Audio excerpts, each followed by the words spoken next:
Ya, karena tugas istri itu sesungguhnya yang paling pokok itu tugas istri bukan masak. Ada dua tugas istri dalam Al-Quran. Dua, di Quran surah keempat ayat 34 ini yang paling pokok. Ya, yang pertama, fassalihatu qanitatun. Awas, perempuan istri yang salihah itu tugas pertamanya qanitat. Dia taat kepada Allah dengan cara menaati pada suaminya sepanjang suami minta yang baik-baik.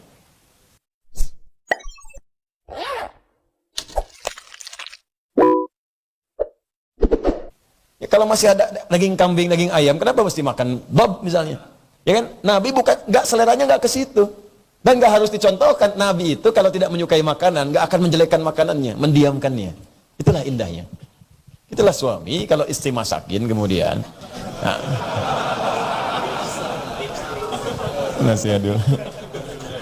Ya, betul, itu sunnah Nabi. Suami istri masak misalnya. Suami nggak cocok, nggak usah komentari makanan. Apalagi komentari istrinya. Ya, diamkan saja sudah. Dan istri mesti ngerti. Kalau nggak dimakan berarti nggak cocok. Nggak enak ya Pak? Nggak enak ya Pak? Udah. Jadi kalau dihidangkan itu ya makan. Kalau nggak suka diamkan, nggak usah dicela. Masih untung dimasakin. Ya, karena tugas istri itu sesungguhnya yang paling pokok itu tugas istri bukan masak. Ada dua tugas istri dalam Al-Quran. Dua, di Quran surah keempat ayat 34 ini yang paling pokok. Ya, yang pertama, fassalihatu qanitatun. Awas, perempuan istri yang salihah itu tugas pertamanya qanitat. Dia taat kepada Allah dengan cara menaati pada suaminya sepanjang suami minta yang baik-baik. Masya Allah. Kata suami, mah berjilbab ya, insya Allah Pak. Sayang malam tahajud ya, insya Allah. Saya nanti menghafal Quran ya, insya Allah. Ta'lim ya, insya Allah. Itu begitu Anda mengerjakan seperti itu ya akhwat, itu tanda ketaatan pertama di hadapan Allah Subhanahu Wa Taala. Salihah. Tapi kalau minta pada yang tidak baik, boleh menolak dengan cara yang lembut, halus. Saya yang buka jilbab ya, aku ada family gathering ini sekarang di perusahaan, ya yang lain nggak pakai jilbab, aku nggak enak sama yang lain. Boleh nolak, tapi dengan cara yang halus. Apa? Nah, itu cari masalah. Ya. Ya, sampaikan dengan cara yang lembut. Pak, ini saya diajari berjilbab itu sudah 40 tahun sama mama. Mama sekarang sudah nggak ada. Ini bagian dari bakti saya kepada mama. Saya khawatir ketika dibuka, kemudian saya wafat tanpa jilbab. Bagaimana pertanggungjawaban di hadapan Allah Subhanahu Wa Taala? Rezeki kita sudah diatur Pak, cuman surga kita belum teratur. Aku khawatir berpisah denganmu di surga kelak karena jilbab ini. Itu caranya. Ya, paham? Ya, yang kedua, hafizatu lil ghaibi bima hafizallah. Menjaga nama baik keluarga, khususnya suami, terutama ketika tidak sedang bersamanya di rumah atau dalam setiap tempat.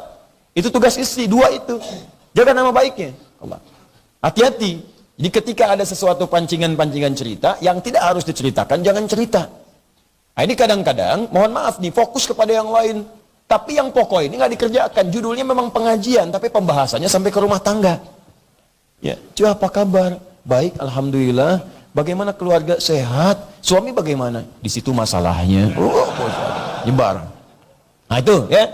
Jadi saya kembalikan. Pertama, kalau tidak ada contoh bukan berarti nggak boleh. Kalau Nabi kemudian tidak mengatakan atau melakukan, boleh jadi seleranya bukan di situ. Jelas? Khalid harus mencoba. Kenapa Khalid coba? Karena Khalid itu jenderal perang. Kebanyakan di lapangan. Ya, kebanyakan di padang pasir. Padang pasir kapan nemu kambing guling? Kapan nemu sate? Kapan nemu macam-macam? Ayam geprek, ayam lari, ayam bebas, ayam lepas, macam-macam. Nggak ada. Ya, yang ada itu hewan-hewan khusus tertentu. Bab, kalau nggak tahu hukumnya, gimana mau makannya? Wah, ada hewan top, belum jelas hukumnya, tahan lapar. Ada hewan top, belum jelas hukumnya, tahan lapar. Musuhnya bilang, nggak usah ditembak, ntar mati sendiri. Ya. Mesti ada hukum, itu dibawa nanti ke konteks kekinian. Yang kedua, ada yang Nabi tidak contohkan, bukan berarti tak harus dicontohkan, karena sudah jelas sifatnya. Contoh, Bismillahirrahmanirrahim. Setiap perbuatan baik, ucapkan Bismillah untuk mengawalinya. Jelas, selesai. Mau makan, Bismillah. Pakai baju, Bismillah. Ya, mau minum, Bismillah. Mau sholat, boleh nggak baca Bismillahirrahmanirrahim? Boleh, karena suatu perbuatan baik. Anda mau kerjakan sholat, niat ya dalam hati. Itu niat. Kalimat Bismillahirrahmanirrahim boleh Anda awali ketika kemudian Anda akan sholat. Sholat dibuka dengan takbir. Pembukaan sholat itu takbir. Bismillah itu tabarruk, kalimat yang mengiringi semua kebaikan kalau ingin dibacakan. Silahkan, sah-sah saja. Kenapa Nabi nggak contohkan Ustadz? Dicari mah nggak akan ketemu contohnya. Karena sudah jelas, saking jelasnya nggak usah dicontohin lagi. Kan nggak pernah Nabi contohkan. Makan buah, bismillahirrahmanirrahim. Makan apel, bismillahirrahmanirrahim. Ini bismillahirrahmanirrahim. Nggak ada contohnya, karena udah jelas. Kalau yang sudah jelas itu nggak perlu dijelaskan lagi. Semakin banyak dijelaskan, semakin tidak jelas nantinya. Jelas sampai sini? Udah nggak usah dijelasin lagi.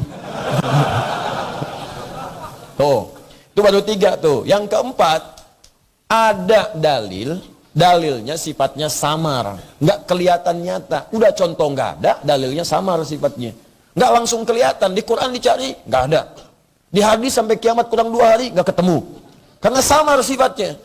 Tapi hukumnya berlaku. Apa kasus yang paling gampang dipahami? Zakat. Antum zakat pakai apa? Beras kan? Coba cari di Al-Quran, zakat pakai beras, nggak akan ketemu. Demi Allah saya katakan, gak akan ketemu. Sampai orang ubannya warna merah, gak akan ketemu. Cari terus. Ya. Hadis gak akan nampak.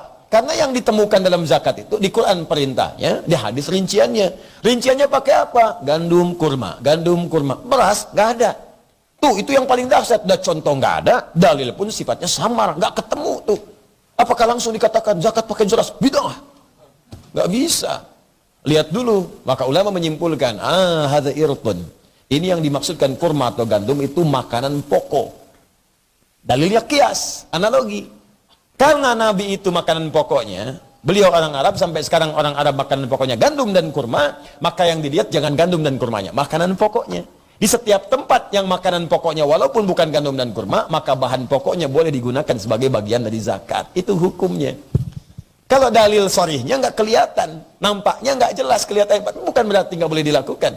Nah sekarang di Indonesia kan bukan kurma, bukan gandum, apa makanan pokoknya? Nasi, sumbernya dari beras, makanya boleh berzakat dengan menggunakan beras. Jelas di sini? Nah ini 4 ini boleh. Kalau sama sekali tak ada contoh, sama sekali tak ada dalil, samar pun nggak ada, baru itu yang disebut dengan bid'ah. Sepanjang itu dimasukkan dalam konteks ibadah, bukan adat, bukan kebiasaan. Paham? Ini mesti paham kaidah ini. Kalau tidak paham, jangan bicara hukum. Yang nggak ada contohnya, bid'ah. Sebentar dulu, John. Ya, lihat dulu. Ada dalil nggak di situ? Ya, kalau ada dalil, silakan. Nggak ada dalil, samar, hilang sama sekali, baru kemudian dihukumi. Mengerti?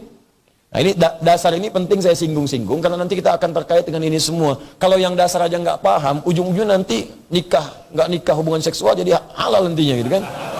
Balik lagi ke situ, udah tinggalin.